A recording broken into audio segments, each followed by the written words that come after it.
आगामी विधानसभा चुनाव में सबकी नजर मध्य प्रदेश के चुनाव नतीजों पर रहने वाली है। सबकी निगाह इस बात पर भी है कि क्या 4 बार के मुख्यमंत्री शिवराज सिंह चौहान फिर से बीजेपी की सत्ता में एंट्री कर पाएंगे, या फिर जिस तरह का झटका कांग्रेस ने बीजेपी को 2018 में दिया था वैसा कुछ फिर से क्या 2023 में कर पाएंगे।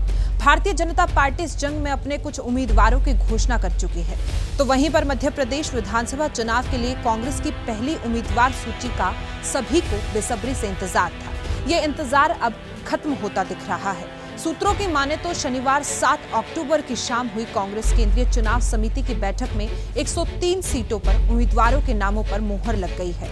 इसी के साथ ये बताया जा रहा है कि प्रदेश कांग्रेस अध्यक्ष और पूर्व मुख्यमंत्री कमलनाथ अपनी पारंपरिक सीट छिंदवाड़ा से चुनाव लड़ेंगे। ये जानकारी भी सामने आ रही है कि पितृपक्ष के चलते कांग्रेस अभी अपनी पहली लिस्ट जारी नहीं कर रही है। पितृपक्ष के बाद उम्मीदवार सूची को सार्वजनिक किया जाएगा। सूत्रों का ये भी कहना है कि कांग्रेस की पहली लिस्ट में ज्यादा मौजूदा विधायकों के नाम रहेंगे।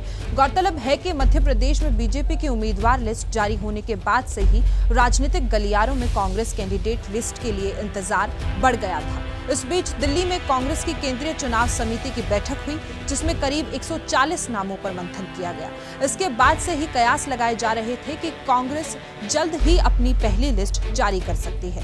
हालांकि कमलनाथ ने प्रत्याशियों की लिस्ट पर बना सस्पेंस खत्म करते हुए साफ कर दिया था कि अभी कुछ समय कांग्रेस ये लिस्ट जारी नहीं करेगी। जानकारी के लिए बता दें कि मध्य प्रदेश चुनाव में टिकट बंटवारे को लेकर बीजेपी विपक्षी पार्टी कांग्रेस से आगे चल रही है।